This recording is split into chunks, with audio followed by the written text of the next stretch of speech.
नमस्कार दोस्तों, मैं क्वालिफाइड फार्मासिस्ट संदीप। आज हम जानेंगे ड्राई कफ की 3 महत्वपूर्ण सिरप के बारे में जिसे डॉक्टर द्वारा बहुत ही ज्यादा प्रिस्क्राइब किया जाता है, जो बच्चों से लेके बड़ों तक बहुत ही ज्यादा सेफ है।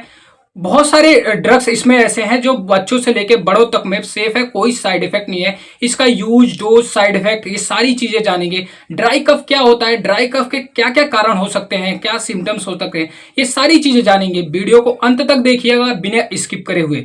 तो चलिए जानते हैं ड्राई कफ के बारे में। ड्राई कफ क्या होता है? ड्राई कफ को नॉन प्रोडक्टिव कफ भी कहा जाता है। ये एक ऐसी प्रकार की खांसी होती है जिसमें खांसने पे म्यूकस यानी आपका बलगम खांसने पे बाहर नहीं निकलता है। ये एक ड्राई कफ होता है।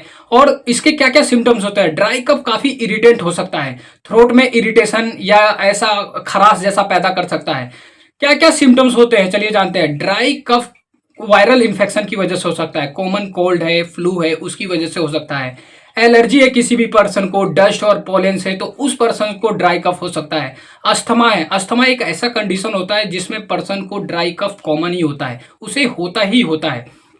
जीईआरडी एक ऐसा कंडीशन होता है जिसमें स्टमक का एसिड आपके अगर थ्रोट तक पहुंचकर ड्राई कफ का कारण बन सकता है।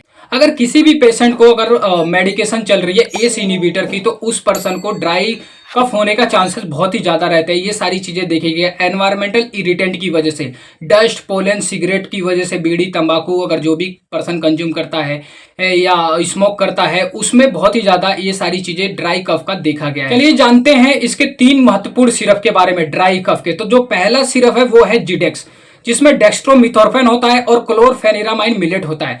डेक्स्ट्रोमिथोर्फेन एक कफ सप्रेसेंट होता है, ड्रग होता है, और साथ ही साथ क्लोरफेनिरामाइन मिलेट एक एंटीहिस्टामिन ग्रुप की दवा होती है जो ड्राई कफ को ट्रीट करने के लिए बहुत ही ज्यादा कारगर है। अगर ड्राई कफ के साथ साथ सूखी खांसी के साथ आपको रनिंग नोज है, रनी आई है, आंखों से पानी निकलता है, तो उन सभी को लिए ट्रीट करने के लिए बहुत ही कारगर है।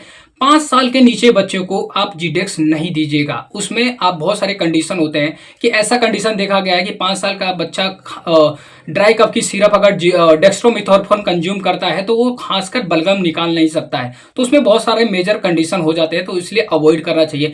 अगर आप एडल्ट हो तो आप इसे 3 टाइम ले सकते हो। 5 ml सुबह, 5 ml शाम और 5 ml दोपहर को आप इसे कंज्यूम कर सकते हो। ये ड्राई कफ को ट्रीट करने के लिए बहुत ही कारगर है। दूसरा सिरप है लियोकलोप्रास्टिन, जो ग्रिलिंटस एल के नाम से मिलता है।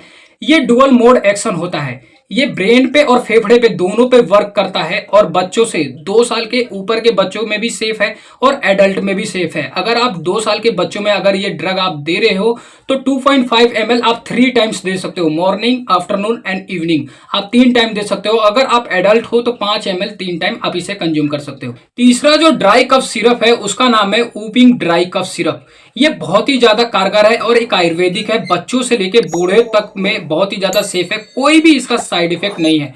तो इसको कैसे देना? अगर इन्फेंट्स में आपको देना रहेगा, ये दरख्सा अंजीर से मिलकर बनाया गया एक हर्ब से बहुत ही अच्छा है। आपको इन्फेंट्स में देना है तो 1 ml आप 3 टाइम्स दे सकते हैं, मॉर्निंग, इवनिंग और आफ्टरनून में आप 1-1 ml दे सकते हैं इन्फेंट्स में। अगर आपका बच्चा बड़ा है, टीनेजर में है, तो 2.5 ml, जैसे 10 साल से लेकर 12 साल की उम्र में है तो उसे 2.5 ml 3 टाइम्स दे सकते हैं। इसका कोई साइड इफेक्ट नहीं है। अगर आप एडल्ट हो तो 5 ml आप 3 टाइम ले सकते हो। तो अगर मेरी वीडियो आपको हेल्पफुल लगी हो तो लाइक कीजिए, सब्सक्राइब कीजिए। धन्यवाद। Thank you so much.